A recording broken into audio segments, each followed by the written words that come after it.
let's start with Crystal.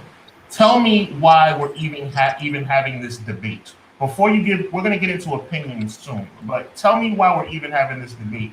Why has the bloodline ascended to this level of excellence as it relates to storylines in the company right now that I have been very critical of about having terrible storylines, but somehow they hit the jackpot on this one? You're still critical of this company. Yes, I am. Oh, yes. Because like with the other storylines, there's truth behind it, right?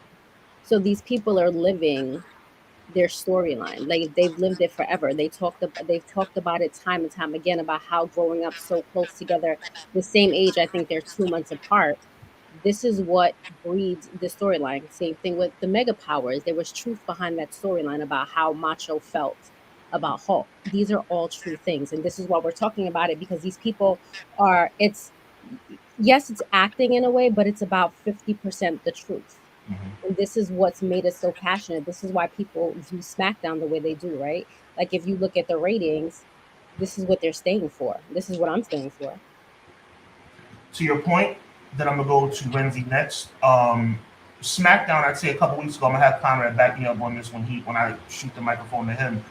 I think it was 2 weeks ago, the Bloodline, or 3 weeks ago, the Bloodline was on TV for like 40 minutes. Yeah. On a 2-hour show. I mean, that was like that segment lasted 2 commercial breaks. 40. I mean, somebody in WWE at least has figured out that this is the only thing they got going, and we need to keep these guys on television as long as we possibly can. Renzie, you, as I brought you onto the show, we talked a little bit beforehand. You have very much vehemently said that the Bloodline, there's no debate for you. For Conrad, myself, Crystal, there's a little bit of a debate. For you, there is no debate.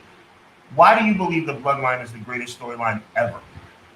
And to me, as Crystal pointed out, this is truth. This is real. And then on top of that, as I stated, for our pre-production, this isn't just a storyline that's a couple months, couple weeks. No, if you want to really date back, good 4 decades.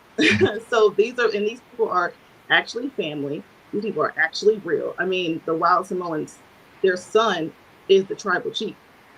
You know what I'm saying? Like that's his son. So it's really hard to say that this isn't the best, because for one, they're giving us great cinema. Even this, if you want to say this Bloodline is, the last couple 2 to 3 years. I mean, are they not giving you great TV? Does it not feel like a movie? I mean, and like you said, you're really critical of the business right now, especially with WWE. What else is going on?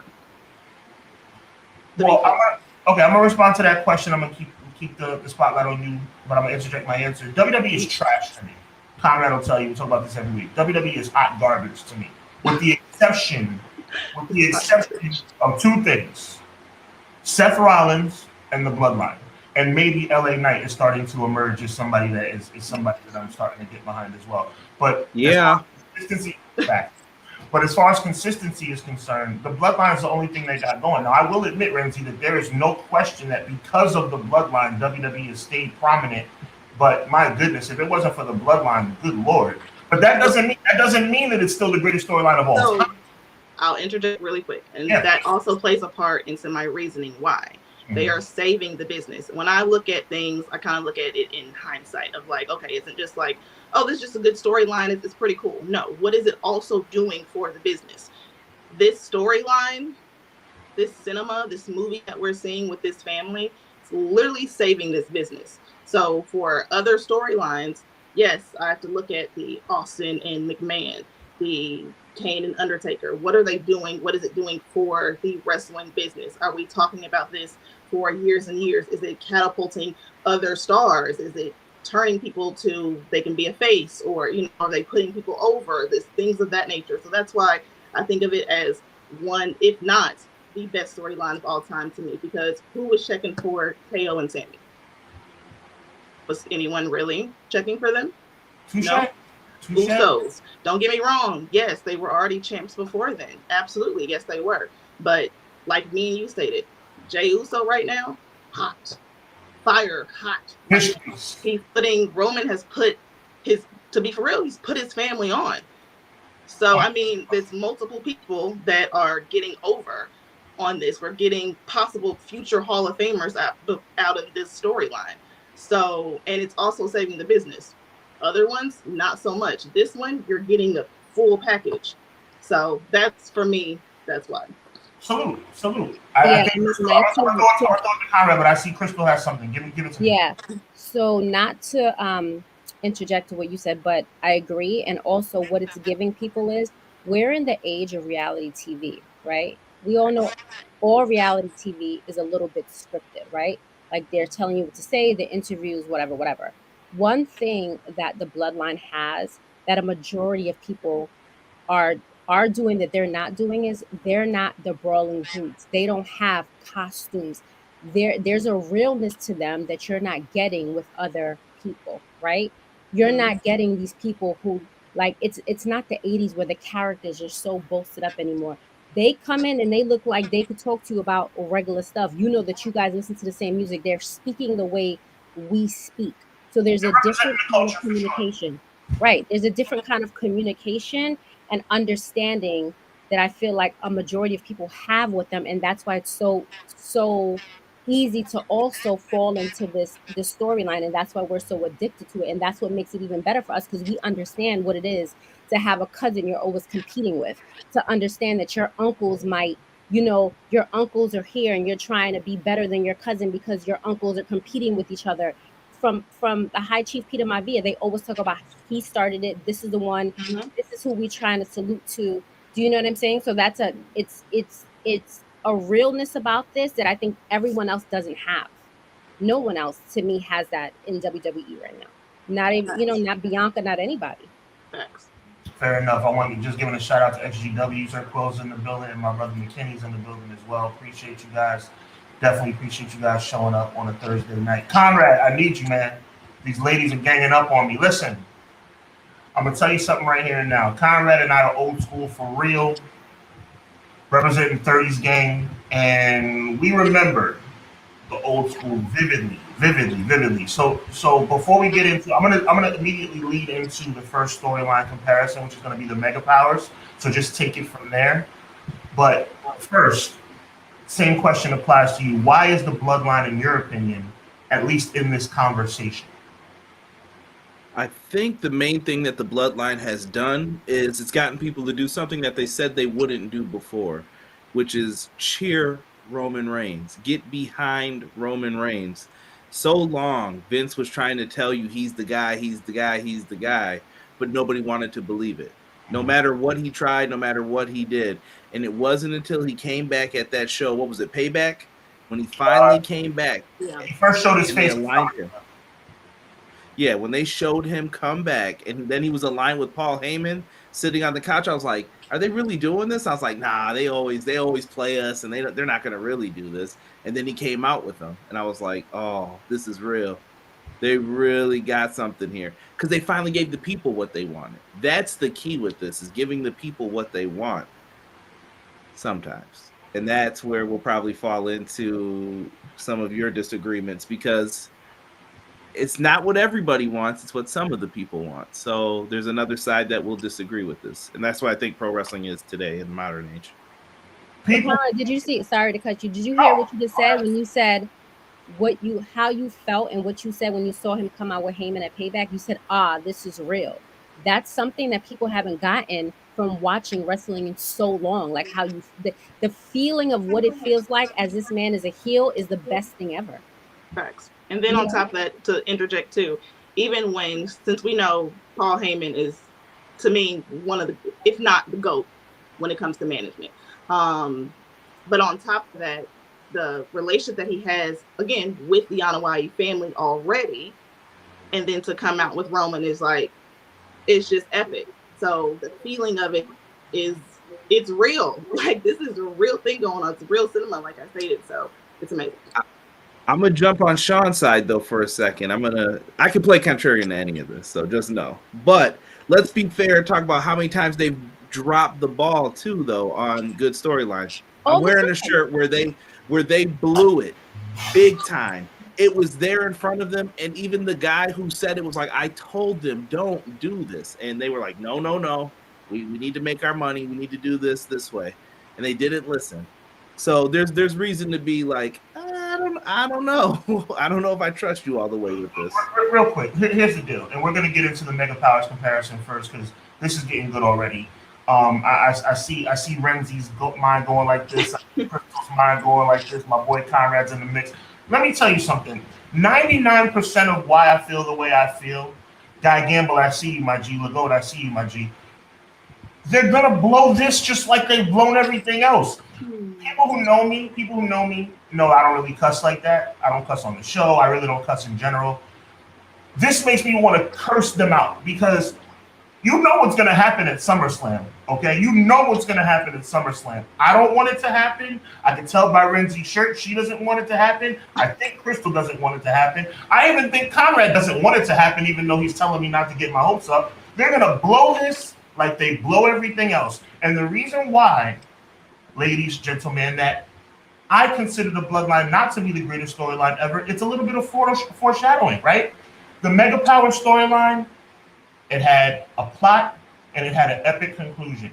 Hogan and Andre, plot, epic conclusion. HBK, Bret Hart, plot, epic conclusion. Controversial, yes. They didn't mean to. That was no purpose. Yes, facts, super facts, right?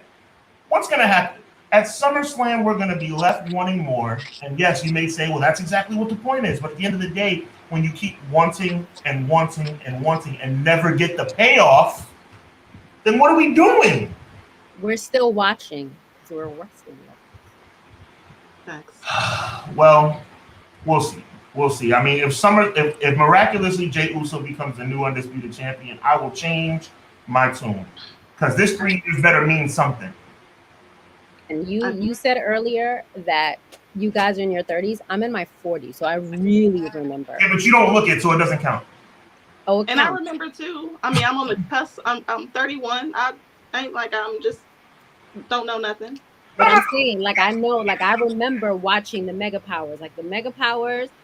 That the situation, you can start off, Sean, but that whole situation with them backstage on the gurney, that was real TV to me. Let's get into it right now. Let's get into it right now. It was real. Sex, violence, controversy, drama. The Mega Powers, 1987, October to be exact, through 1989, and pretty much many, many years in real life moving forward. But let's just focus on the storyline for now, and then we'll get into the real life stuff, because Crystal brings up a strong point, as Renzie did as well.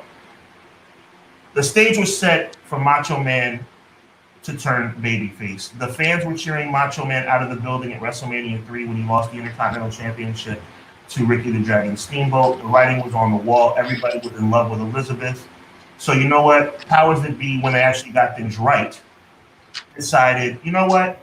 Let's turn Macho Man face. And what's the best way to turn Macho Man face? He's already kind of turning already, just kind of like the LA Knight thing from modern day. The fans are cheering him. Anti-hero, Stone Cold anti-hero. Let's get him really over the hump. And what's the best way to do that in 1987? Let's have him do this crazy weirdo handshake with Hulk Hogan and call themselves the Mega Powers, right? And it was awesome. Tell me, Crystal, you first, your feeling about the formation of the Mega Powers. There's a couple of things I want to say about that, because the formation of the Mega Powers, there was a lot of heavy hitters in the ring at that time. Remember, the Hart Foundation was in there. That was Bret. That was Honky Tonk Man. There were a lot of people in there that was Bret in 87. Like, I think that people don't realize that he played a major role in the beginning of it, right? I felt like, because I know how Macho Man is when it came to Elizabeth, I never thought it would work. And even studying it during this week, I had the same conclusion. Like, I looked at it and I was like, I don't know how long this would work for, because he was never particularly nice to Elizabeth, and he was very much controlling of her. So I'm like, how long is this going to work with somebody that's such a megastar like Hogan? Do you know what I mean? So I never thought it was going to last long, and I never liked Macho Man as a face. Really? No. Macho Man as a heel is the best thing ever. I never liked Macho as a face. Well, you can think Macho Man as a heel was best, but you didn't like Macho Man as a face? No. Wow. Okay. listen, when he cream of the crop, like there's certain things that Macho for me did as a heel that just made it so much better. My favorite Macho Man moment has to be the time he spent with Sensational Sherry. Macho King. Yeah, absolutely. Absolutely. Renzie, when the Mega Powers got together, I know you're a student of the game. 1987, Macho is a borderline babyface already because the fans already love him. They're already like head over heels for Elizabeth. The powers that be decide to pull the trigger and just put him full-fledged babyface. Shake hands with Hogan, align him with the biggest star in the business. What are your thoughts on the formation of what many people think is the greatest tag team that wasn't really a tag team of all time? I think I have mixed feelings about it because, again, Macho Man, like Randy Savage, I liked him over Hogan, in my opinion. However, when he, like, especially like in the ring, if I should say, like how he was, I think he was a better wrestler than Hogan, in my opinion. So, like, for me, I was more of a Randy Savage fan in regards to him in the ring. But it was just so cringeworthy for me. Okay. The whole Elizabeth aspect of it. Just, really? Yeah, I mean, he's literally talking crazy to her. Again, like you said, the violence that came with her, she just seemed like, to me, she gave like battered woman syndrome, you know, and it just was, I mean, it just seemed like this is, again, their real life. This is evidently their real life. So just how he just treated her. So that was just difficult for me. Granted, again, I am a wrestling fan, so I can respect the fact that the Mega Powers was great, you know, the whole handshake, you know, let me tell you something, brother, and you know, the whole voice and this and that. Like, again, it was great because Hogan was Hogan, you know, and Randy Savage, he was up and coming, he was a baby face, and it was great. So again, I can respect it, just didn't care for it too much. Conrad, I'm gonna switch gears on you. We're not gonna talk about the formation now that I'm coming to you. We're gonna talk about the beginning of the end. And we want to keep the bloodline in mind because this is still about the bloodline, right? So bloodline is full of drama.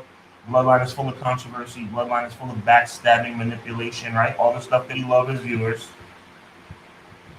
Storyline-wise, I know it's hard to keep storyline and real life separate, especially when we're talking about the Mega Powers, but storyline-wise, Hogan trying to snake Macho Man's girl. Allegedly, he was just trying to help. SummerSlam 88 was the first time we saw a little bit of a twinge in the hitch and the giddy up, as my dad would say. Shout out to my pops with this team. Talk about the beginning of the end for the Mega Powers and how that compares, and I'm gonna come back to the ladies as well, and how that compares to the first chink in the armor of the bloodline. Interesting. So everything has to have the X factor in the storyline. What's the thing that's going to make you go over the edge? In this situation, it's Miss Elizabeth. Jesse Ventura was the guest referee, easily could be bought off. Mega Bucks versus Mega Powers. They go up there. Elizabeth takes off the little skirt. And I don't know why Macho Man was talking about teeny weeny polka dot bikini when she didn't have that on. But that was... Remember that in like foreshadowing? I think they just changed plans, but she was up there. She takes it off. Everyone loses their mind. They're like, "Oh, there's a woman, and it looks like she's in her underwear." They lose their minds. That Mega Powers win, but it was the slightest thing that they wanted you to notice. And I'm gonna give credit to Bruce Pritchard. A lot of people don't like this dude, but I was told he wrote the storyline. He needs credit. Yeah, I'm not the biggest fan, but credit where credit is due. Hogan picks up Elizabeth. He's celebrating with her. And listen, you know, fellas, if Macho Man was controlling before, he's controlling now. So he was like, what are you doing? You eyeing up my girl? You know? He was like, you eyeing up my title? He became paranoid. And that was the ultimate fault of Macho Man. He was always paranoid. So he's got her up there. He watched when Macho had her and she's falling, and Hogan puts his hand ever so slightly in the wrong spot. Maybe like, oh, I was just trying to help, you know? I'm just helping, brother. You know, I'm not trying to do anything. And that's when the paranoia begins. It all sets in because what's the most important thing in pro wrestling? The championship belt. Right. Same thing in the bloodline. What is the most important thing? The championship belt. Roman Reigns is nothing without it. He loses all of his power. He is Thanos, technically. All those belts, Everything he has, once he loses it, he's powerless. So the main thing here is Jay wants the championship. He wants to be the type to go after him and say, I'm the head of the table. I want the family to be proud of me. Why wouldn't somebody want that? And to me, this match that they're doing at SummerSlam is essentially the Black Panther storyline for those who have seen the movie, where I'm going to challenge you for your spot on the throne, and this is what we're going to do. There's no rules. It's in front of all the elders. You get out there and you're doing your thing. And I don't want to ruin it for anybody who hasn't seen it, but definitely check out Black Panther. And that's what I think this is going towards. We're going to go back to Renzie in 1 second. I just want to give a shout out to some of the people in, actually Crystal too. Go back and give a little shout out to some of the people in the chat. Sir Quill says the Bloodline storyline is the only thing credible in WWE. I agree. Right now, except for maybe Seth Rollins, I agree. That's why I like Sir Quills, man. He agrees with it. He agrees. He thinks like I do. Big shout out to him. Judgment Day is popping as well. Like, okay, I forgot about them in LA Knight. McKinney says, yo, I'm here to talk wrestling and let you know if his mama call him Clay, I'm going to call him Clay. I like that. McKinney also saying the Bloodline, he always brings a little bit of truth to the situation. The Bloodline story is paying the bill, so everyone else is on the back burner, but Judgment Day is hot right now. That's a fact. Cam says, yo, what's good, everybody? Legault's having a good time laughing. Oh, Gamble says, crazy how many times they had hot starts and didn't follow up. I don't think the Bloodline story started off so hot, but it picked up toward the middle of the year. I agree. Crystal Renzie, whoever wants to take it, no problem. Listen, Conrad touched on it. I want you guys to touch on it too. The main focus for the Mega Powers issues was a woman, right? Mm-hmm. The main issue for the Bloodline is the title of Tribal Chief. How does one correlate with the other? Was Elizabeth being the prize the real reason that because bear with me here. Was Elizabeth the real reason for the problem? We all think in hindsight, yes, it had to be the problem, right? Or was being the World Wrestling Federation champion the problem? Renzie, do you mind if I go before you? Yeah, you go right ahead. This is the thing. So Conrad just said Macho was paranoid. Was he really? Because remember, before then it was Georgia Animal Steel, it was Honky Tonk going over him. He just knew what was coming. 1, 2. Did he not think that Hogan was going to challenge him for the title that Hogan wanted to come back for? It had to always be in the back of his mind. So I don't think he was paranoid. I think that he thought a couple of steps ahead, right? And I don't only think it's about with the Bloodline, it's only about being tribal chief. It's about the fact, and Jay and Jimmy have said it, it's the fact that Roman doesn't respect anyone. It has a lot to do with he has no respect. When you're mushing people in the face and you're doing all these things and these people are genuinely there for you, the disrespect he's shown to all of them, including Paul Heyman, because even though he's been with the family for 40 years, he literally Superman punched him in the middle of the ring. Remember when he said he was fired? So his level of disrespect is heightened every couple of months. He does something more and more and more. So to me, it's not only about tribal chief, the title of that. It's about getting their respect back because they've lost it, right? Like, to me, what bothered me the most is, like, yeah, they may be the undisputed tag team champions and they're doing a lot, but they get punked in the ring. So how much am I supposed to respect them? It's a respect factor, right? Because if he says jump, they're doing it. So to me, they've lost. It went from here to here to here, right? So I don't think that it's only about like the two. I don't really think the two of the Bloodline and Mega Powers really correlate. It has a lot to do about respect. Hogan and Randy weren't so much about respect. I think that this one has to do about respect because it would still be a good match even if the title was not there.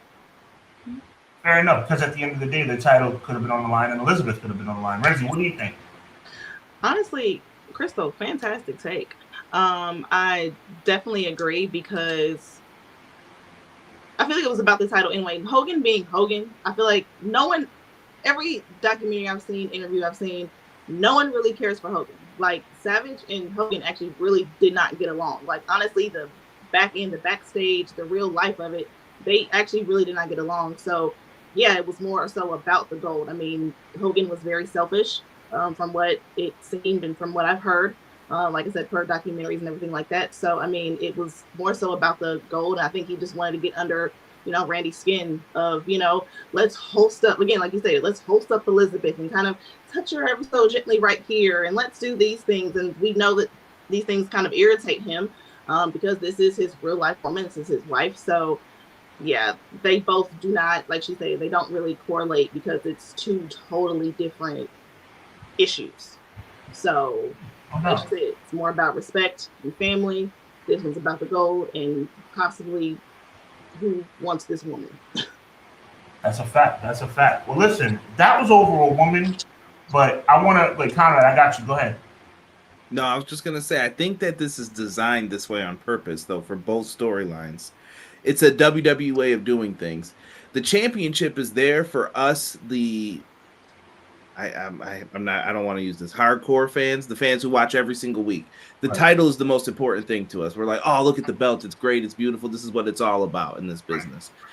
To other people, though, let's say you want to get someone who's into who doesn't watch wrestling every week. Oh, this is about the girl. Oh, that happened to a buddy of mine at work. You know what I mean? Someone got mushed at work in the face like that, and it was very disrespectful. I would be ready to fight too. Or someone's going through those feelings and they feel that way, so people can connect to that as well. So I think it's just multi-layered on purpose for it. That's what I was trying to say with it. Like, it's more than one thing on purpose, so people can connect and relate back to it. Whatever it may be, they have these little things sprinkled in on purpose. Even when Roman did oh, you got to feel pity for me. Who's never seen someone who does the pity dance and then all of a sudden they do something silly and you're like, why did I even feel sorry for them for like even 15 minutes? You've seen the Facebook post after, and then you're like, really? Yeah, I felt sorry for you for a second. Get out of here. And then they do the low blow to you like, oh. So that's all I wanted to say, Sean. No, I love it. I love it. I think all three of you guys hit the nail on the head. Before we transition into the next mega storyline and compare it to the Bloodline, I think that at the end of the day, it was about the woman and it was about the title, one and the same. But the problem is that us being adults now and growing up in that era when we were kids, 88 SummerSlam, we were all 2, 3, 5, 7 years old, right? SummerSlam, WrestleMania 89, same, WrestleMania 5, same deal, right? I think all of us have a different perspective as grown folk than what we had as kids. Like right now, I watch WrestleMania 5 now, and I still wish Macho Man won. You know what I'm saying? So it's like one of those things where it's like, man, like, had things turned out differently, how much better would it have been? Or how much better would it have worked out? And that's the reason why it all correlates back to the Bloodline. We're going to get into this right now with Austin and McMahon because it's all about the payoff. We got the payoff that we thought we wanted as kids with Hogan winning the title from Macho. And, Hogan was just being a good person and Macho Man was jealous. And at the end of the day, Hogan got his title and everything's all right with the world. That's bullcrap. At the end of the day, Macho should have won. Elizabeth should have never left Macho Man, and Hogan should have went back where he came from doing stupid movies called whatever that movie was he did. Help me out, Conrad. The Nanny. The Nanny? No Holds Barred. That crappy movie he did in 1988 or 89 or whatever. Stay away, Hogan. Stay away. And stay away from my girl, too. How about that? At the end of the day, though, let's go back. We're going to start off with Renzie for the next topic because, listen, now we're getting into the nitty-gritty. Mega Powers only lasted on camera, Crystal. I know you about to jump on me. On camera, it only lasted for about 1.5 years, 2 years. But it lasted for much longer than that behind the scenes, right? Like Austin McMahon, oh boy. Now, you want to talk about the greatest storyline of all time? And you want to say the Bloodline is the greatest story of all time, whether it's Renzie or anybody else who may agree? It's hard to top this. We're talking about 1997. Very recently, Austin adopted the name of Stone Cold from having Stone Cold tea with his then wife. Mm-hmm. Right? Mm-hmm. He becomes the King of the Ring in 96 because Triple H dropped the ball. Yeah. Triple H was taking the heat for, Razor and Diesel ridiculousness. For that hug in the ring. Little known fact here. I was at Madison Square Garden when that happened. You were? Yes. You were? So what was it like in the ring? I went for my 13th birthday. So how was it? You were not in the garden that day. I was in the garden that day.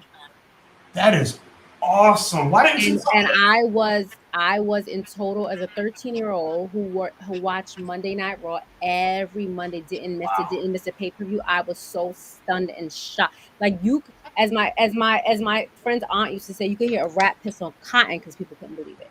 Wow. Because that's a big no-no. That's a big no-no. On top of that, like kayfabe all the way. When I was like, and mind you, it was at the bitter end, so people were leaving. Like, hell yeah. Wow, that's dope. That's dope that you were in the building for that. Wow, I want to talk more about that instead of staying on topic of the show, but we're going to stay on top. We're going to come back to that, though. That is crazy. But because of that epic situation that happened in Madison Square Garden in May of 1996 that the homegirl Crystal was in the building for, good God almighty, Stone Cold gets Triple H's slot that year in the King of the Ring. The rest is history. Austin 3:16. Some of that stuff never even happens. Who knows what would have happened if Steve Williams, Steve Austin, if that moment never happened when Triple H got himself in trouble because of HBK and Diesel and Razor. Bottom line is it did happen. And you fast forward about a year. We're in Madison Square Garden in 1997. I believe it was September 1997. Austin and McMahon are, having an interview where I believe Austin, Conrad helped me out, Renzie helped me out, where Austin is recovering from a hurt neck, right? Yeah, from Owen Hart. Yeah, absolutely. And Austin wants to wrestle, McMahon's trying to calm him down, and Stone Cold gives him the stunner. Now, that was in September of 1997. This is August 2023. This rivalry still exists to this day. Right? At least we could say it exists all the way up until WrestleMania 38. So if you don't want to say it exists all the way up till now, the last time we saw them in the ring, it was a stunner and it was a problem all the way up until 2021, right? They were never good stunners either. Never. He could not sell it. Vince, I'm like, can you try to sell it better? He's in his 70s. No, I'm saying even. But he started in his 50s, right? Like he started wrestling in his 50s. Like, but you want to be out here, you want to wrestle and get on. Yeah, listen, let's give Vince his props where he's at, but like he started very late in the game. We give Vince no props on this show. Vince, let's start with this too. Mm-hmm. Vince having the whole owner character of owning again, this started another person that's connected to this again is Bret Hart, just like Mega Powers, like we're connecting this again, right? Secondly,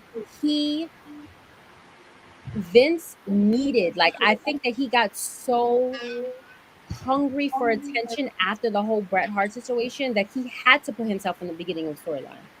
He just thankfully he had Stone Cold to basically assist him with it and know how to handle him for that long. But he became greedy for the attention that the stars had. Because remember, before then, we just thought he was a commentator who yelled too much. You know what I've learned about you, Crystal, and what my viewing audience is going to learn about you? You're a very nice person. And that's cool. It's nice to be nice. I get it. You find redeeming qualities in everyone. I get it. I respect that, okay? That's why we're friends. But good God almighty, okay?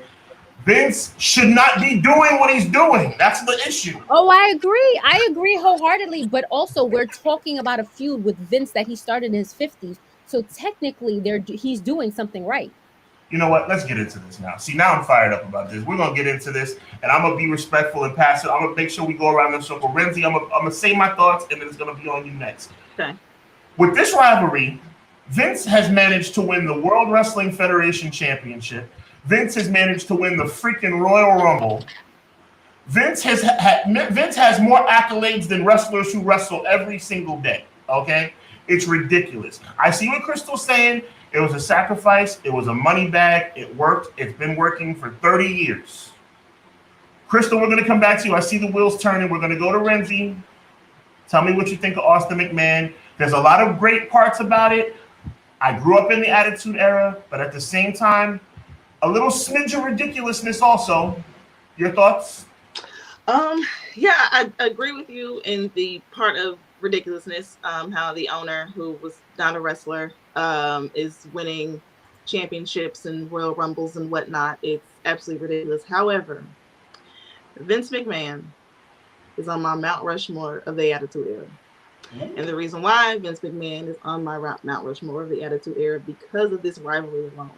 Like the whole employer versus employee, and you know, the employee gets to basically beat up his boss. Now all these people that are what, like Conrad stated earlier, as you're watching this, someone who possibly is not watching every week, you know, and you can see like, hey, ain't that the owner? Oh my God, he just punched him in the face. He just stunned him. He just flipped him off. He's spraying him with a beer truck. He's doing whatever. You know, this is like absolutely amazing. And then how Vince could, like as Crystal stated, possibly take this heat from the Montreal screwjob and be like, you know what? Let me just take this momentum. Everybody hates me already anyway. I'm getting punched in the face by Bret Hart. So let me just get punched in the face by Stone Cold Steve Austin while I'm at it. So it was good. Then also too, Attitude Era, along with Stone Cold Steve Austin, saved WWE at the time. Facts. I mean, it just did. So that's why I give it praise. I definitely do give it praise, and it's, you know, somewhere with me for the Bloodline. That's why I look at storylines the way I look at them. What have you done for the business? Not just like, oh, this person is wrestling this person and there's a little storyline for a couple of months. No, I think it's at a different level when you can truly save your business and catapult others and put others over. Stone Cold Steve Austin put over Vince McMahon. I mean, who put over the owner? That is insane. That's crazy. It's epic. So, I mean, at that time, I hated Vince. I thought Vince was horrible. Like, as a kid watching it, I wanted to stun him myself every freaking Monday. So, I don't know. I think it's great. It was great. Crystal is beaming. Let me go to Conrad first. I see you beaming. We're going to come back to you, Crystal. I can see the wheels turning. Conrad, give it to me. Circa 1997 through all the way basically to 2022. Vince McMahon is the greatest heel. Oh, sweet God. Of all time. Sean, it cannot be denied. When I was a kid, I did not know Vince McMahon owned the company around this time. I did not know that. I didn't know that. You know who told me? My dad one day. He was like, do you know he owns all of this? And I was like, wait, what? I'm like, he's a commentator. What do you mean? He gets disrespected every week by Bobby the Brain Heenan. And then what are you talking about? He was like, no. You don't understand. Come here. He was like, look at the newspaper. Who owns this? And then he would show me an article. And I'm like, oh, Vince McMahon owns this. Now, when Vince McMahon went out with the Bret Hart punched him in the face. Remember that? He's sitting there with the black eye, trying to get sympathy because this is what Vince McMahon does. I can do a whole psychoanalysis on the real person, but we'll be here forever doing that. This dude thought that was going to get them sympathy. Like, Bret Hart punched me in the face. He probably should have. And when he said that Bret screwed Bret, I think the people turned on him instantly. For sure. Because you knew what you were doing and you purposely lied to this guy. So he was in the wrong. So people knew that instantly. And they were like, nah, I don't mess with this guy. So they were mad at him. But then who was on the rise that needed a feud? Meanwhile, you can let Sean go and do what Sean's about to do. Sean's going to throw his hissy fit and he needs the belt. And he's your best performer, technically. He had a right to throw a hissy fit. Who? Ain't you talking about Shawn Michaels? You said he did not? No, I said. Go ahead. Listen, Sean's your best performer. You ask him to go out there week after week after week, and Sean's getting hit in the face with batteries. He ain't feeling none of this either. He's like, man, this sucks. Let me just do my stuff with my friends. Right. He's in another world. We'll get to him in a minute, I assume. Right. But Vince McMahon then feuds with Stone Cold Steve Austin.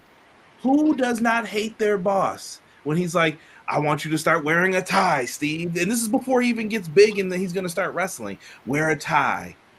Now, and then, you know, he does the stunner. You want to see the boss get beat up, but think about all the times he went back and did something horrible. I'm not even going to bring up the other storylines because he did horrible things to people that other people would never get away with. But he's the boss. Who's going to fire the boss? Who's going to hold him accountable? Nobody. There was nobody who could stop him when he wanted something done. Unless you were Stone Cold, you had to come up with clever ways to get it done. Vince McMahon is probably one of the greatest heels of all time.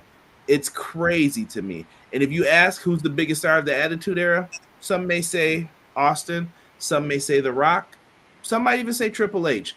But Vince McMahon's name could be mentioned in there, and I wouldn't laugh at it. I wouldn't scoff at it. If you say that was one of the most important people. He makes it happen, Sean. You can play that game of who's Mr. WrestleMania. Is it Vince or is it Hulk Hogan? It could be both. That's why I said he's on my Mount Rushmore. Chris, I'll go to you in 10 seconds. I started off by saying that I am giving the nod to this storyline as one of the greatest of all time. I give it the nod over the Bloodline storyline as well. That's not what we're disagreeing on. I feel like I'm disagreeing with all three of you, which is great. I'm enjoying this. The thing we're disagreeing about is that you don't think that Vince's character, though awesome and though complimenting Stone Cold Steve Austin very well, began to get a little bit embellished to the point where he's winning Royal Rumbles and world titles? No, I agree. That was horrible. That was like what I started with. I think that was ridiculous of him, like, again, like winning Royal Rumbles and stuff like that's absolutely ridiculous. But he was on my Mount Rushmore of the Attitude Era, and just is. I think, Sean, what you're missing is, right?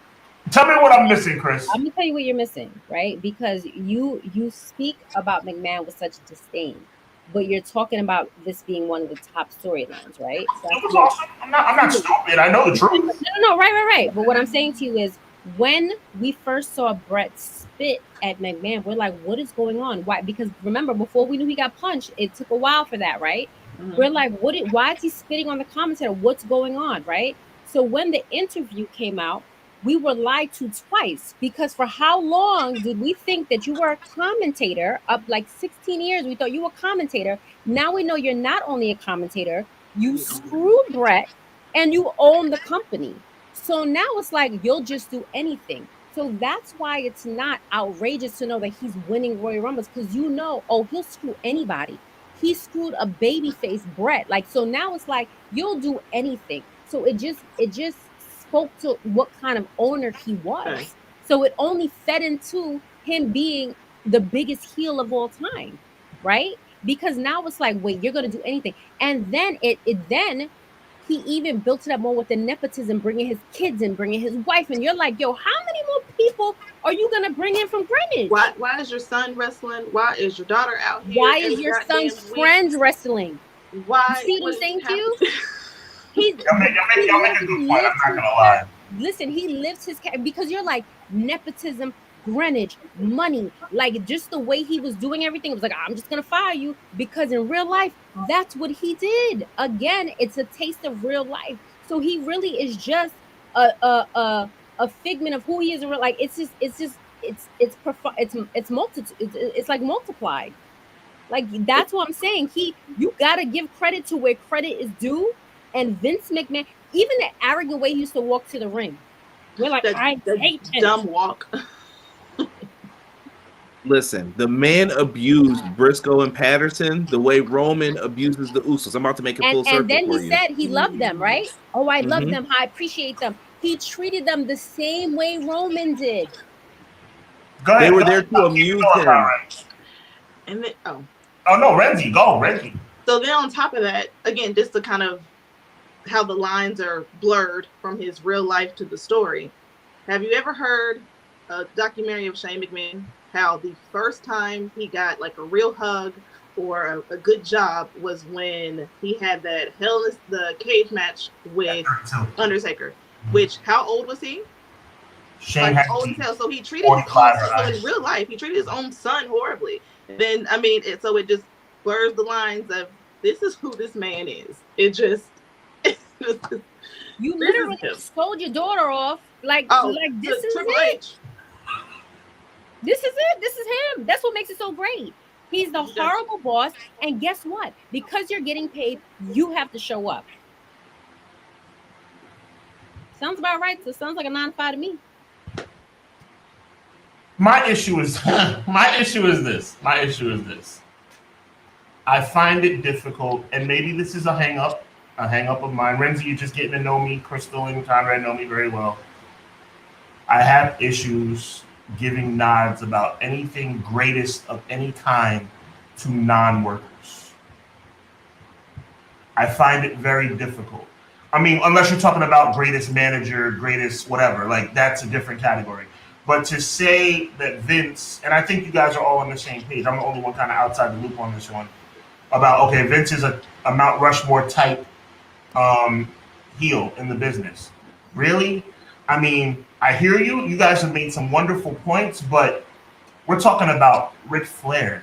We're talking about, you know, some of the greatest names of all time. Roddy Piper. You know, people who worked every night in the ring and on the microphone, right? Vince can't even work. That's part of it. He worked the whole business. Facts. Just not the way you wanted him to work. What are you talking about? Are you saying that I don't acknowledge Vince McMahon for his expertise in creating the business that he created? No, that's not what I said at all. Say what you said again. I said he worked the whole business. That's his business. Oh, he's the number one worker. The man bought the whole company off of his father and closed down every other territory. There's no other man that can outwork him. So you want to get into this, Crystal? So we're going to reward him for being an underhanded businessman? That's what we're doing? Ain't that his character?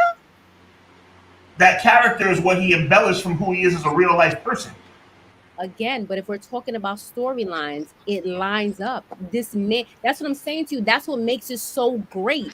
He literally he just is like a super personification of who he really is. That's what makes his character and this so real, because he's such a jerk like that. Like this, he literally turned the screw job into and made it and literally got him through a whole ratings war with WCW by putting it on his back. He put it on his back and wrote it until he was able to buy the company. There's no better villain than him. Listen. I'm going to say this real quick because I got to make sure this is known. Vince McMahon, the person, is a scumbag. And I think you know that's what I'm struggling with right now. He is a horrible person. Me and Sean talk about this every week. Renzie and I are not struggling with it. We know that he's a scumbag. I didn't say I'm struggling. I'm saying I'm going to let Conrad finish his point. I struggle with giving Vince McMahon the moniker of greatest anything because of who he is as a human. And I admit that's a problem that I have. I have difficulty separating. Yes, because to me, winning, and Conrad, it's all on you right now. Winning Royal Rumbles and world titles and being the centerpiece of your own company, to me, it's like everything that and I'm about to give y'all something y'all didn't see coming. Everything that he ridiculed Vern Gagne about in AWA, he did it times a million. I think he understood, like, hey, oh shoot, I need to do this. And because his like Vern Gagne almost losing his company, which he did, his back was against the wall, and he realized I have to do what he did multiply, because if not, Ted Turner has my legacy in his hands. So the man did what he had to do to get to where he needed to get to, and there's no way the commentary, the person who was on commentary, that Vince, that Aretha Franklin, would literally be getting washed down with beer and all types of ignorant stuff if he didn't know, listen, I got to do what I got to do to save this company. I just came out of a steroid scandal. This is happening. That Owen Hart is dead. I got to do what I got to do, because the amount of bills that's coming out of here, if people need to make me look like Doink the Clown, that's what I have to do. And that's what he did. And he had no problem doing it because of the type of person he is. I mean, it was the perfect setup. He's already a scumbag, and it works. It works for him.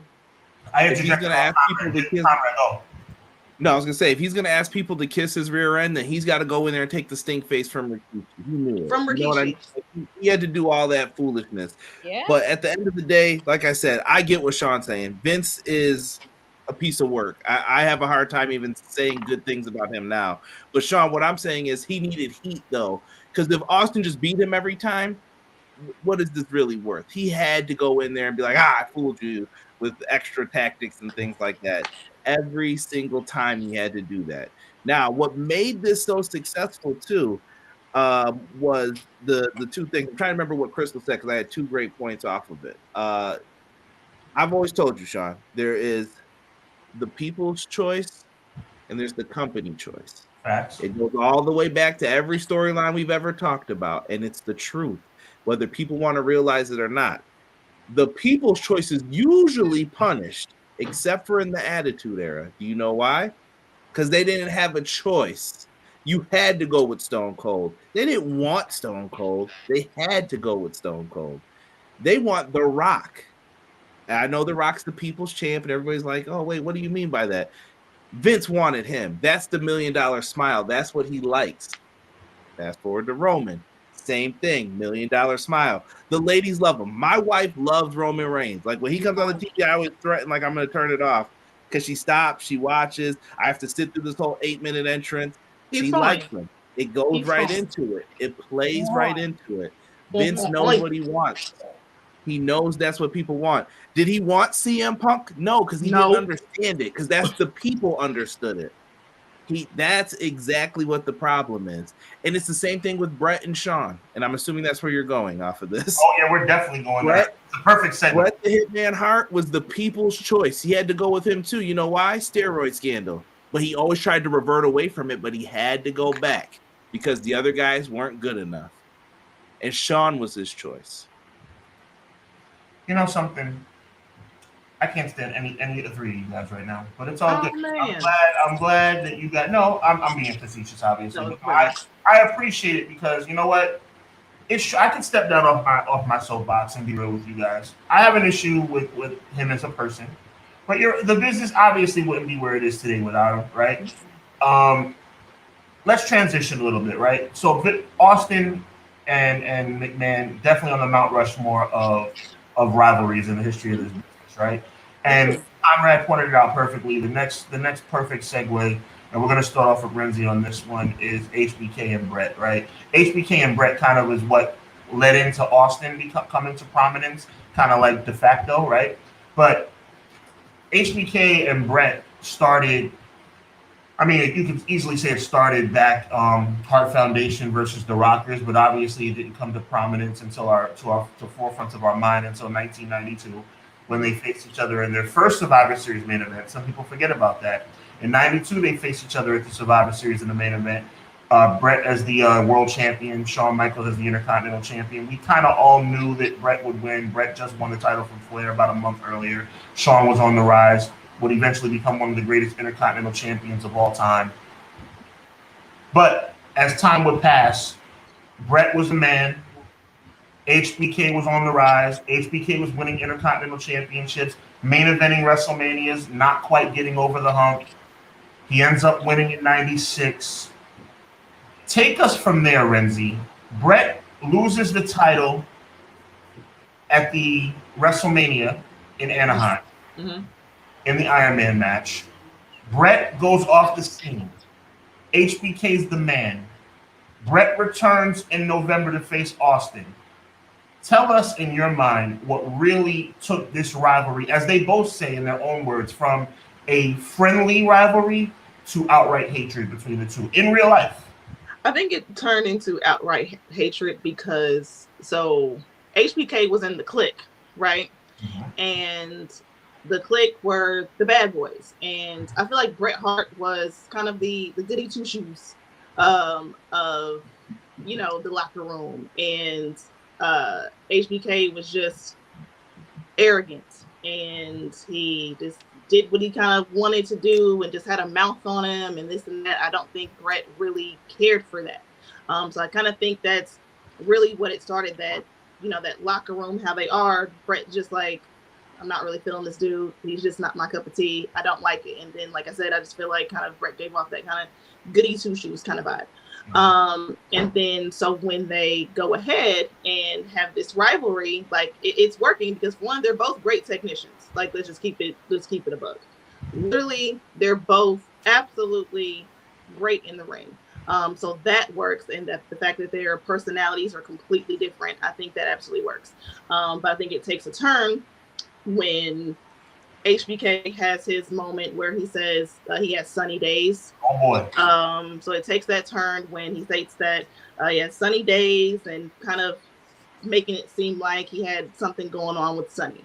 Mm-hmm. And then Bret has to answer to his family the next day, like, "Hey, Dad, were you cheating on Mom? You know, we thought that was just cool." So then I think I heard that he went in the next day or whatever, and like they just really had it out. So yeah, I think that just the way, you know, HBK just was, Bret was not feeling it, and then just his disrespect just made it even worse. Renzie set the table for going into Survivor Series perfectly. That's exactly what led into Survivor Series. Mm-hmm. Conrad, we all know what happened at Survivor Series, right? And we probably could all wrap our head around why HBK made the decision that he made, as in going along with the decision that Vince made, right? Well, it was his idea, kind of too. Well, I think it was Triple H's idea. So Triple H it's been debated whose idea it was. So Triple H was like, yeah. So Triple H is like, hey, if he's not going to do business, let's make him do business. Mm-hmm. So then Vince is like, okay, what are we going to make him do? So then HBK basically says, you know what? In this moment, I'll go ahead, put him in the sharpshooter, ring the bell. Like, it was literally Sean's idea to do the ring the bell. But then, of course, we find out later, even when they were after the match, and Bret was like, "Hey, do you know anything about this?" And he's like, "No, I swear to God, I don't." Well, he definitely lied to his face. He definitely lied to his face. That's a fact. But I also feel like, right? I also feel like, remember, at this point, Triple H was still on punishment. Who was listening to him talking about what people were going to do? I highly doubt that. No. I want to cut you, and then I'm gonna let you continue. Triple H had pull because he was Shawn Michaels' boy. Mm-hmm. I'm aware, but still, you can be somebody's boy, and the boss is still annoyed with you. Let's be very clear about that, right? Like, you can do whatever. You were still on punishment for what happened a couple of months before. 1, 2. Remember, this is really having to do with Jim Cornette, Patterson, and them sitting at that table, going through all of the rivalries from years before to say, how do we make them do this? I don't believe it came from a wrestler. I honestly believe that it came from the higher ups of what to do, right? I really believe that it had to do with them sitting at a table and saying, listen, what is something that has not been used in a really long time? Because before the Montreal, the screw job, we thought we never saw stuff like this, but it happened back in the territory days. Facts. So I really believe that it's something that they sat at that table and was like, listen, we can't let remember, Medusa took that belt to WCW and threw it in the garbage. Vince was not having that happen again. Mm-hmm. So I don't think it's something that Triple H was like, hey, boss, I know. I don't think that happened like that. I honestly believe this came from the higher ups, like what was done in the 50s, what was done in the 60s. If he's not going to do it, and again, Bret had full control of his character. It was in the contract till before he left. So that I believe that only came from those higher ups because they were like, listen, he gonna have to be mad, but he leaving anyway. I mean, facts.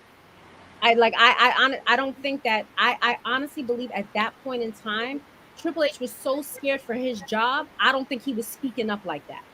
That's not the Triple H from now. That's not Paul Levesque from now. That's somebody that his friend screwed up so bad. His friend was the champion who he literally used to have to hold up because he was on so many drugs, mm-hmm. right? So, and he was the designated driver because he didn't drink, he didn't do drugs, he didn't do anything. So I think he was so scared for his job because he knew he wasn't the breadwinner. He wasn't talking like that. Right. Absolutely. Conrad, set the stage. The ladies did a good job, and let's continue going through Survivor Series. Like, we already know how it played out, but at the same time, there was many variables within the match, and obviously following the match that made this rivalry what it was. Even to the point where after Bret had already went to Atlanta, it was still in full effect. I mean, this is what spawned off DX and NWO, the whole 9 yards. It's still talked about today. I don't know why. I think it's because of the interesting theories, because everyone says they had a part in it. Russo said he thought of it. Cornette said he thought of it. I believe Cornette did it. I believe Cornette said it out of frustration the one day. He was like, you know what? Just screw somebody then. Just do that then if you can't make a decision. And then the light went off. Go home, he was frustrated. Yeah, he was tired of sitting at that table all day. He hated being in Connecticut already. So he was like, you know what? Let's just call it a deal.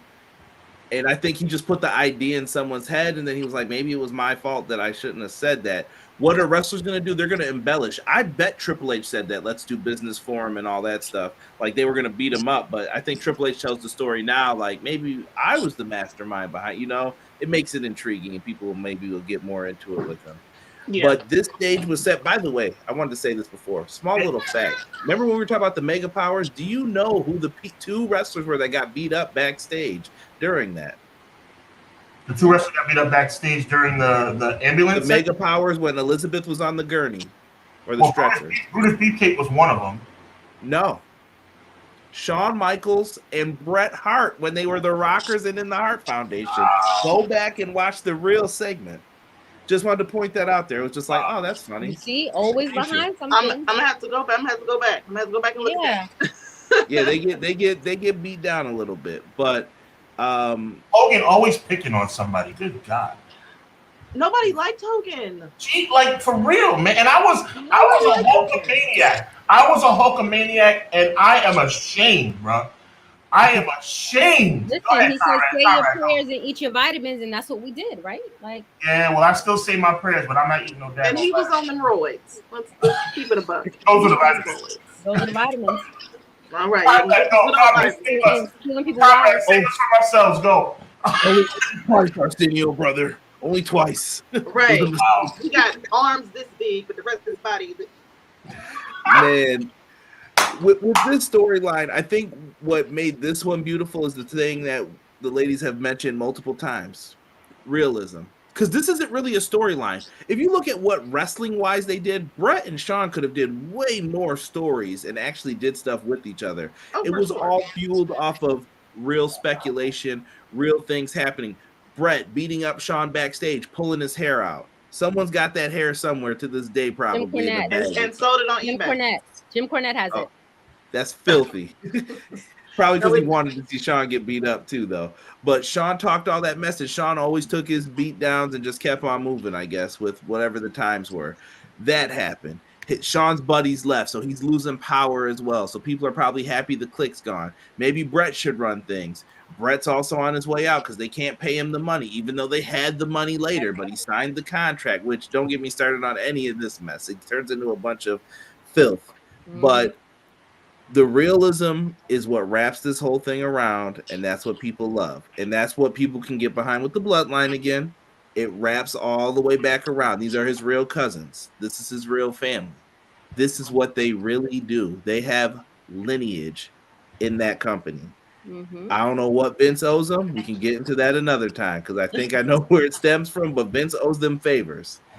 And when they do what they do, they say that they're the best. It's been proven. Now you've got The Rock. You've got Rock's daughter down in NXT. And look at this. Roman's on top right now doing this thing, and the family is all eating from it. Thanks. It plays right into it. I want to tag in a little bit, and I want anybody to jump in off of this. Let's continue correlating back to the bloodline, right, ladies and gentlemen? Mega Powers, the woman was the prize, right? Maybe the title as well. Bret and Shawn, supremacy in the business. Who's the man? Who's number one? Stone Cold and Austin, who's the real boss? Who's the real man in charge? Fast forward 25 years, we're still trying to figure out who's in charge. Is it Jey Uso? Is it Roman Reigns?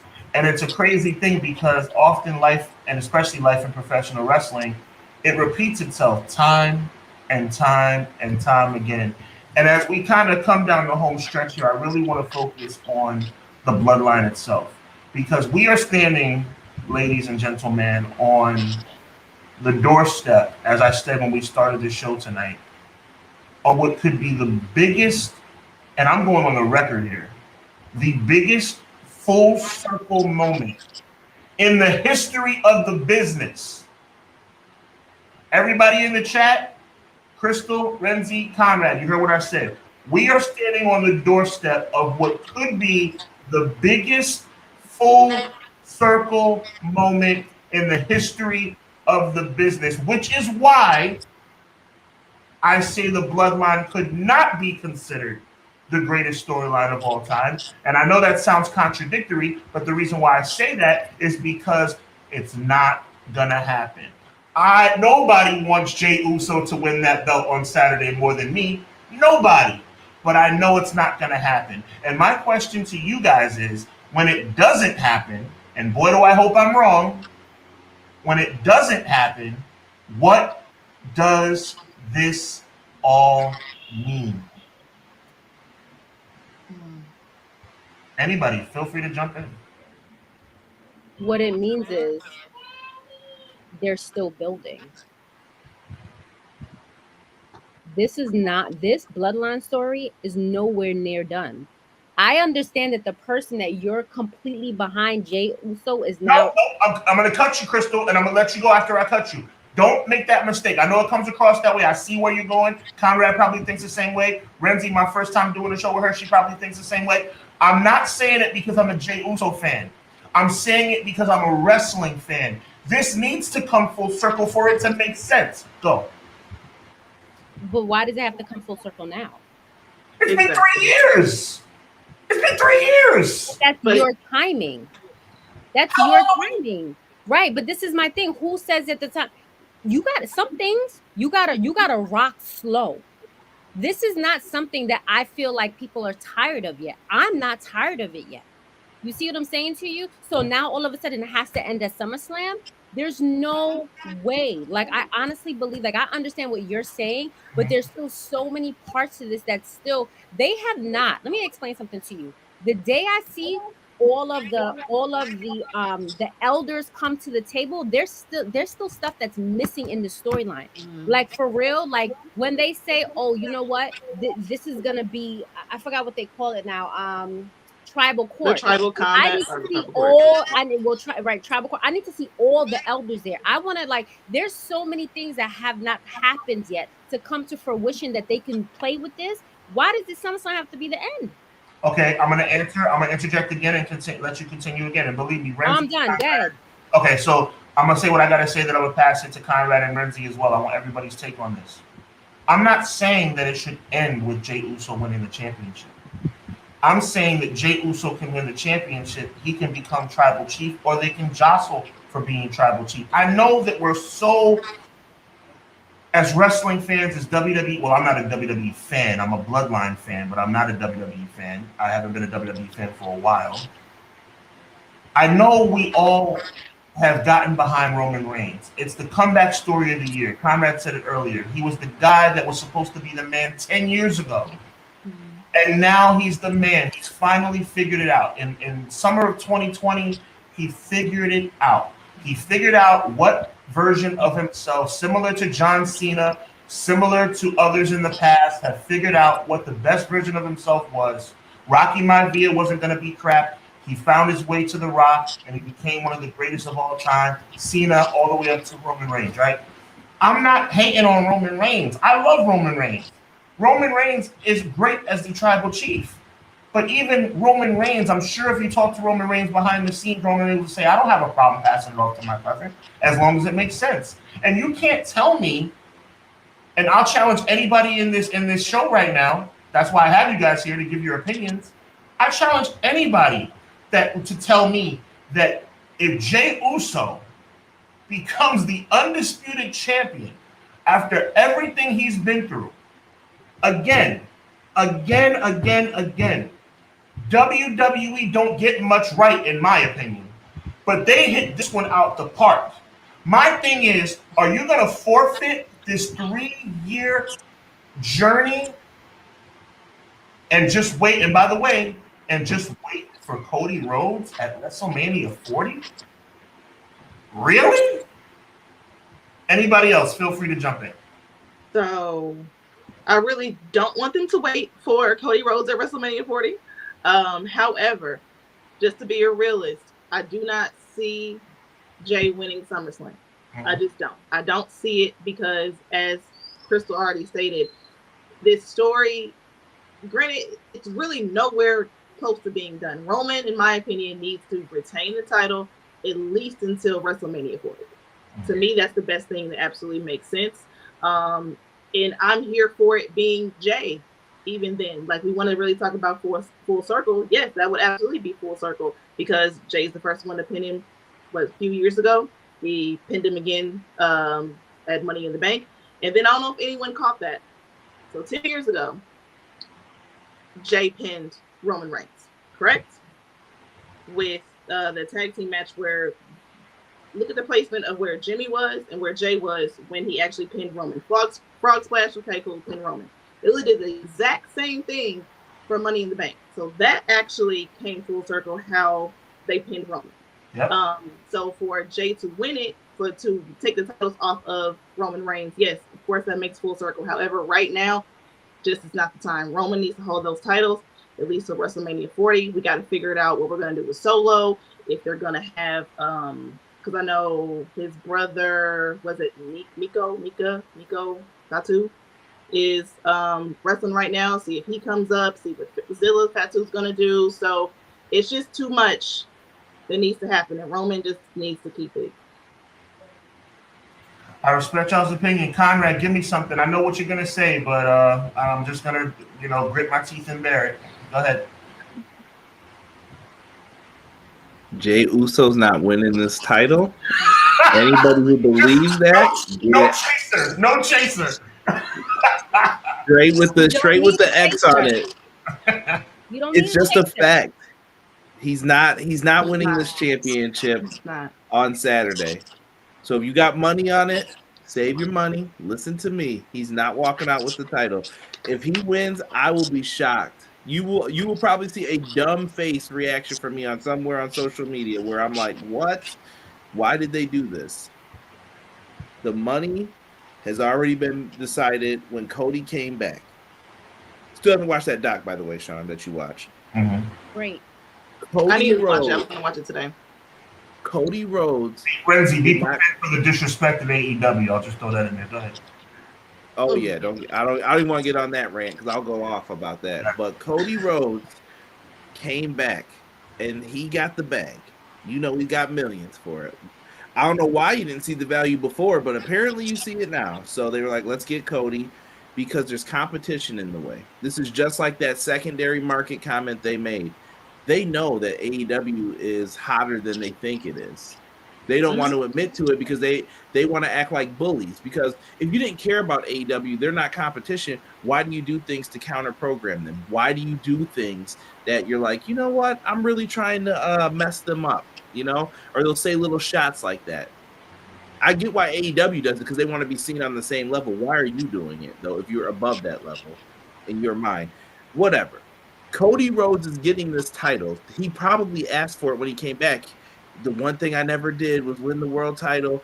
Yeah, I need that to happen. My daddy never wanted either. One time for Dusty. Matt, I see what Matt Lopez is saying. I hear him. I hear you, bro. You're going to be disappointed. Yes, sir. Believe in it, and you're going to be disappointed. Cody is getting the title no matter what, because I told you, it's the story of what it tells to AEW guys.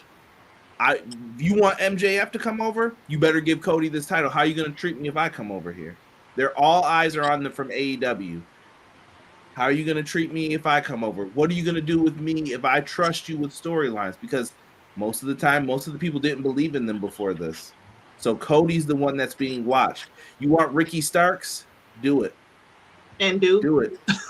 You're gonna have to, and this, you know why? Because then they don't have to do any work. There's no NXT for them. Give me Ricky Starks, put him on the main roster, and I'll show you how you should have used them, because they have all that time, and then they'll just make the guys who they have mad. Okay, go away. I don't need you. I'll come get you when you become hot again. That's how WWE operates. I don't know how people don't see this. Cody's gonna get this. My question is, once you give it to Cody, is it gonna be a mistake? Because is he going to lose his steam? Yeah. I'm not feeling this Brock feud, so it might be a mistake. I'm not feeling the Brock feud either. I'm over the Brock feud. Yeah, I don't like it. I'm not a fan. It's not it doesn't hold me captive like him and Seth. Yep. Because again, like we stated, there's a purpose. Him and Seth really do not get along. They actually really got real beef. They really don't get along. Granted, I don't think Brock likes any freaking body. But I still don't understand did we ever get a clear answer of the initial beatdown from we're gonna do a tag team, and then did we actually get an answer of what happened? No. Oh. And you know that WWE is famous for just not giving an explanation. You just sitting there like, y'all I don't understand. Like I was crazy. Not really, Conrad. You two ladies looked at me like I was crazy when I said the only thing popping in WWE is the bloodline. Y'all like, oh, it's not that bad. No, that's not true. No, I agree with you. I agree with you. I remember at the beginning, I was like, y'all thought I was being a little too hard on the product. No, I didn't. And then you said possibly LA Knight. No, you said possibly LA Knight. My mistake. Okay, my mistake. No, I agree with you. I agree with you. And I said to you, the reason why is the realism. It's the realism, right? But I also feel like too, one thing that I will say is the bloodline.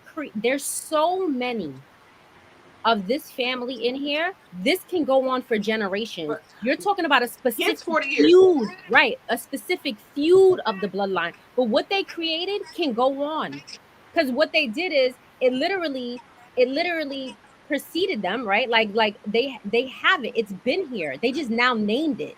Because when they name it, remember, it started from Peter Maivia. So it's just going to go on. You're just talking about a segment of Roman and Jay, but there are different things that they can keep catapulting with this bloodline. Once the other people come up from NXT, when Umaga's son is finished training, when he's training, this is not going to end. You're talking about a feud, a part of a feud of the bloodline, but this bloodline goes strong because you're including The Rock, you're including Wild Samoans, you're including Fatu, you're including all these people. Like you could include Nia Jax. Like this is not something that's just for now. Who's The Rock? Who's that? Oh, you mean Dwayne? Oh, my fault.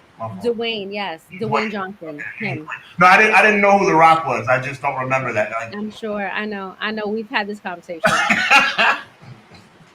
Renzie, you had to think about it for a second, but you got who's The Rock? Who's Crystal Conrad? Who's The Rock? Who? Does he wrestle? No, apparently not right now. I mean, leave that man alone. They keep alluding that he's coming to SummerSlam because Grayson Waller is talking to him and doing the people's elbow and all this and that. I'm like, and there's a writer's strike. Renzie, I brought you in just like I brought in Crystal, and because I've been working with Conrad for all these years. I brought you in, Renzie, because you're smart. You know that Rock ain't coming back. Of course he's not. I know he's not. But he's not. Making it seem as if because Grayson Waller is talking to him or whatever. I'm like, okay. Look, we're about to wrap this thing up. This has been a lot of fun. You guys are on top of your games, and I want to give a big shout out to I'm a cornball like that. I don't care. I'm me. I'm gonna give a shout out to everybody in the chat because I appreciate each and every person in here. We're gonna start from the top. Jocelyn, Derek, Doug, Quills, HGW, appreciate you. Legault is in the building. Quills, my guy. McKinney, my brother, appreciate you. Gamble, my brother. Legault, I see you. Positively E. Gamble again. Who else is in here? Oh my goodness. So many people. Derek again. Everybody's in the building. Listen, M. Leezy for Sheezy, of course. OB1, appreciate you, my guy. Listen, before we get out of here though. Oh, Joel's in the building. Appreciate you, my G. Like I said, we're standing on the doorstep of what could be historic. We all know that it's probably not going to happen. When this whole thing finishes, whenever it may be, whether it's WrestleMania 40, whether it's WrestleMania 440, how will we remember the bloodline and where will it stack up against the greatest storylines of all time? Will we consider the bloodline, when it's all said and done, as The Rock would say, when all the dust settles and when all the smoke clears, where will the bloodline end up? Let's start with Renzie. I mean, we the ones, you know. But yeah, I think it'll stay to the test of time because, again, how I judge, and I don't know if everyone else is like that, I'm not for sure, but how I judge the best storylines of all time, because like I've stated previously, what are you doing for the business? How are you getting other people over? That's why people on my TikTok want to argue with me up and down about the NWO. Because who did they put over? Like, who are you putting over? Who are you putting on? How is this storyline? Is it saving your business? What is it doing? So for me, it's definitely going to stand the test of time. It's going to be, for some, the best storylines of all time, like myself, or one of the greatest. Like, you really can't deny it. Number one, because Roman Reigns is a superstar. He is absolutely a superstar, and how he is putting his family on. I mean, it's great in my opinion. Awesome. Crystal, talk to me. Bloodline, stack them up. We've had about an hour and a half conversation. It's been so good. I was planning on going for an hour, went for an hour and a half, and it's all been top tier. Where does the Bloodline stack up? You've been around for the whole shebang. Talk to us. They're definitely top two of storylines. Top two. I definitely believe they're top two of storylines. I honestly believe that this is nowhere near done, and I'm enjoying every part of this. I'm enjoying every part of it. I'm enjoying that they're singling out different Bloodline characters to get their shine. They're also not dumbing down people. Solo's getting his shine. Jay's getting his shine. Jimmy's getting. There's nobody that's in the background. Even Heyman. You see what I'm saying to you? So the way that this is done, this is epic. I would definitely say top two. I respect it. Conrad, talk to me. Yeah. This is going to be one of their better storylines of all time, I think. When it's all said and done, when the dust settles, it's going to be really good for what they've done. I think that, you know how when people bring up, you see some brothers getting together, Bobby Lashley's getting some brothers together. Are they going to reform the Nation of Domination? Anytime someone from that family starts to rise up after this, they're going to say they should redo the Bloodline. I'm calling it now. You will hear it in the future. They should redo the Bloodline again with them. You could put these 3 in there. You could put these 4 in there. And it's just going to continue on. And you're going to hear about it for generations. Probably until we're old men, Sean, sitting in a chair, watching wrestling still, sitting there like, what are they doing this week? Why do we watch all the time, Sean? Because out of hope and habit. We hope that it gets better, and we've watched it all our lives. And that is the purpose of professional wrestling. We always seek to be entertained. It's supposed to be fun.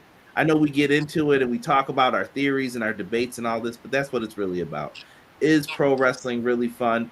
And this storyline, I don't think it's going to end right away. It's the moneymaker. Why would you end this if it's getting you ratings, if it's bringing you in the most money that you've ever made? Like they have a lot to think about when it comes to WrestleMania. And do you really want to end this? Do you really want to do this? And what's the next plan going forward?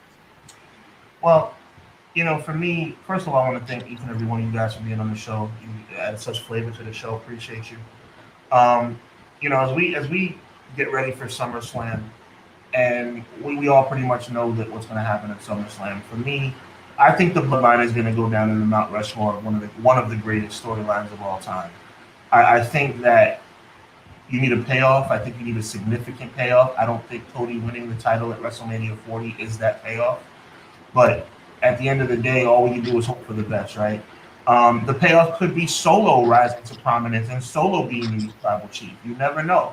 But at the end of the day, you're talking about a storyline that involves a family, like Renzie said, drama, like Crystal said, history, like Conrad said, and you're talking about in my opinion, the greatest tag. Now I'll give them that, the greatest tag team of all time. I know that's very debatable, but I would give the Usos the nod on that. Roman Reigns has definitely scaled himself up to a top 10 performer of all time. Solo's up and coming, and Paul Heyman's, in my opinion, the second greatest manager of all time. Bobby Heenan, in my opinion. So it's definitely a good thing. At the end of the day, though, we just have to wait and see what happens. I personally think Jay winning would be the cherry on the sundae, but I am not holding my breath. So, we will see how it all plays out. Renzie, please tell everybody once again where they can find you. I know you're killing it out there in KC. Let everybody know what's going on. Absolutely, yeah. Just go ahead. All social media platforms. Renzie Ray. You can see right there. Just my name on the screen. Just put them together. TikTok, Instagram, mainly. YouTube as well. So yeah, just check me out. No doubt, no doubt. Crystal, talk to the people. Multiple over-the-top entrepreneur. Tell everybody where they can find you. They can find me on Instagram. So my company is Welcome to the Mid-30s, or you can find me on my personal page, which is Day in the Life of Chris. That's what's up. That's what's up. Conrad, talk to everybody in this chat, man. Conrad's a humble soul, so I'm going to say it for him. 90% of my audience is because of the rub that my brother Conrad gave me. Everybody in here, you know, they met me through Clash of the Podcast.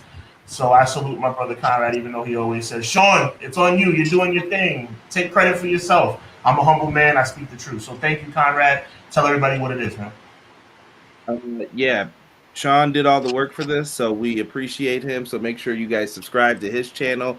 Follow the ladies as well. You guys know, you see the @ that's where you can find me on Twitter, Threads, whatever you're looking for me on, @EPW Show. You can type it in on YouTube, subscribe to everything pro wrestling.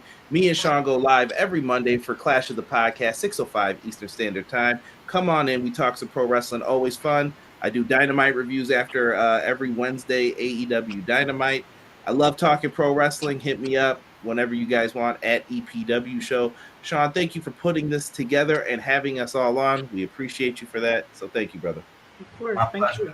Ladies and gentlemen, I thank you guys very much. Everybody in the chat, Conrad Thompson in the building. That's a big look for me. Appreciate that. JJ, I think I got you already. Big shout out to you again. Jocelyn, Positively E, if I didn't see you, I thank you. McKinney, everybody in the building.